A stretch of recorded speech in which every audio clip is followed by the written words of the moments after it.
السلام علیکم۔ ٹیکسلا ناظرین، یہ ایسا شہر ہے کہ جس کی تاریخ بہت زیادہ اتھینٹک، دلچسپ اور بہت زیادہ دردناک بھی رہی ہے۔ ٹیکسلا یہ وہی شہر ہے جو آج سے 3000 سال پہلے اتنا زیادہ ترقی یافتہ اور اتنا زیادہ تہذیب دار تھا۔ ناظرین، ٹیکسلا کوئی عام شہر نہیں تھا، یہ آج کے دور کا بنا ہوا شہر کے جیسا شہر تھا۔ ناظرین، اسی شہر میں پختہ سڑکیں، سیدھی سڑکیں اور اس کے علاوہ پکی ہوئی اینٹوں سے بنے ہوئے گھر موجود تھے۔ جب دنیا جہالت کے اندھیروں میں ڈوبی ہوئی تھی، تب ایشیا کے اس خطے میں یہی شہر آباد تھا جو علم اور ہنر کا گہوارہ تھا۔ یہ ایک ایسا شہر تھا کہ جس کی گلیوں میں ارسطو کے شاگردوں نے قدم رکھا، جس کی درسگاہوں میں دنیا کی پہلی سیاست لکھی گئی ہے کہ جس میں ہر قسم کے ہنرمند لوگ موجود تھے۔ یہ ہے ٹیکسلا یعنی تکشا شیلا شہر، پتھر تراشنے والوں کا شہر۔ یہ صرف کھنڈرات نہیں ہے، یہ اس عظیم تہذیب کی داستان ہے جس نے یونان سے لے کر چین تک کے لوگوں کو اپنی طرف کھینچا۔ ناظرین، ٹیکسلا کوئی ایسا ویسا شہر نہیں تھا، بلکہ یہ وقت کے ساتھ بدلتے ہوئے 3 مختلف شہروں کا مجموعہ تھا۔ یہ سب سے قدیم حصہ ہے۔ یہاں کی ٹیڑھی میڑھی گلیاں بتاتی ہیں کہ یہ شہر قدرتی طور پر بسا ہوا تھا۔ یہاں برماؤنٹ بخشنی سلطنت کے نشانات ملتے ہیں۔ اسے باقاعدہ منصوبہ بندی سے بسایا گیا۔ اس کی سیدھی سڑکیں اور چوراہے آج بھی یونانی سقراط کے ماڈرن شہروں جیسے لگتی ہیں۔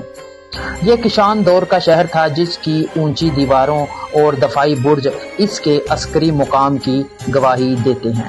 ناظرین، آج سے 2500 سال پہلے جب آکسفورڈ اور کیمبرج یونیورسٹی کا نام و نشان نہیں تھا، اس وقت بھی ٹیکسلا یونیورسٹی موجود تھی۔ ٹیکسلا یونیورسٹی دنیا کا تعلیمی مرکز تھی۔ یہاں 10,000 سے زیادہ طلبہ زیر تعلیم تھے۔ یہاں صرف مذہب نہیں بلکہ 60 سے زیادہ علوم سکھائے جاتے تھے۔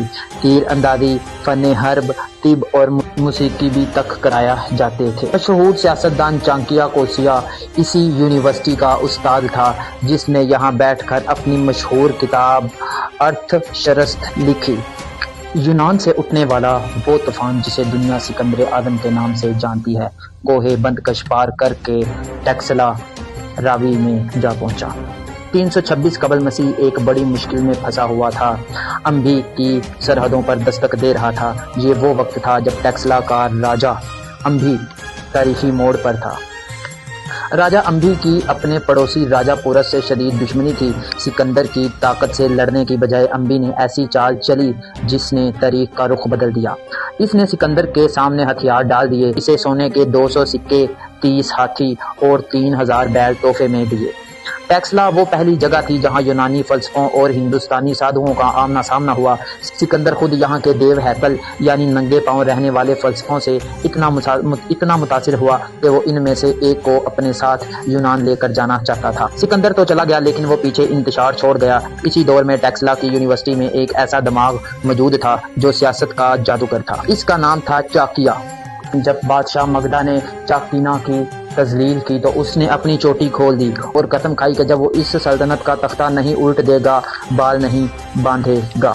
چاکینا نے ٹیکسلا میں بیٹھ کر ارتھ شاستر لکھی۔ یہ کتاب آج بھی دنیا کے خفیہ ایجنسی اور سیاستدانوں کے لیے ایک نصاب کی حیثیت رکھتی ہے۔ اس نے سکھایا کہ دشمن کا دشمن دوست ہو۔ چاکینا کو اپنا مہرہ مل چکا تھا۔ ایک عام سے لڑکے چندر گپت کو اچانک ٹیکسلا لایا اور اسے یہاں کے عظیم درسگاہ میں فن حرب، سیاست اور اختلافیات سکھائے۔ اسی ٹیکسلا کی مٹی سے وہ منصوبہ بنا جس نے سکندر کے چھوڑے ہوئے گورنروں کو ہندوستان سے نکال باہر کیا اور موریہ سلطنت کی بنیاد رکھی، جو بر صغیر کی پہلی عظیم ترین سلطنت بنی۔ ناظرین، پھر جب اموریہ سلطنت آئی، اموریہ دور آیا تو راجا اشوک نے یہاں بدھ مت کی تعلیم دینا شروع کر دی۔ راجا اشوک نے یہاں بدھ مت کی بہت زیادہ تبلیغ کی اور بہت زیادہ لوگوں کو بدھ مذہب کے بارے میں آگاہ کیا اور انہیں بہت زیادہ سکھایا۔ دھرم راجا اسٹوپیا تعمیر کروایا۔ یہاں سے گندھارا آرٹ نے جنم لیا جس میں گوتم بدھ کے مجسموں کو یونانی نفوس کے ساتھ تراشا گیا۔ لیکن ہر عروج کو زوال 5ویں صدی عیسوی میں وسط ایشیا نے آنے والے سفید بنوں پر حملہ کر دیا۔ آگ لگائی گئی، لائبریریاں جلائی گئیں اور عظیم شہر تاریخ کی دھول میں دب گیا۔ صدیوں تک یہ جگہ گمنام رہی، یہاں تک کہ 1913 میں سر جان مارشل نے کھدائی شروع کی۔ دنیا ایک بار پھر حیران رہ گئی، مٹی کے نیچے کتنا بڑا خزانہ چھپا ہوا تھا۔ ناظرین، آج ٹیکسلا کے میوزیم میں ہزاروں سکے، زیورات اور بہت زیادہ جدید اشیاء پڑی ہوئی ہیں، جنہیں دیکھ کر پتہ لگتا ہے کہ ہمارے آباء و اجداد کتنے زیادہ ذہین اور ہنرمند تھے۔ ناظرین، علم وہ طاقت ہے جو ہر دور میں اور ہر جگہ کام دیتی ہے۔ علم کی بنا ہی پر لوگوں کا نام صدیوں تک چلتا ہے۔ ناظرین، اگر علم دنیا سے اٹھا لیا جائے تو دنیا میں جہالت، بدکاری اور ہر طرف زنا عام ہو جائے۔ ہر طرف لوگ محنت کی بجائے چوری چکاری میں پڑ جائے۔ علم ہی وہ چیز ہے جسے کوئی چرا نہیں سکتا۔ ناظرین، اگر آپ کو ہماری یہ ویڈیو اچھی لگی تو لائک کریں، سبسکرائب کریں اور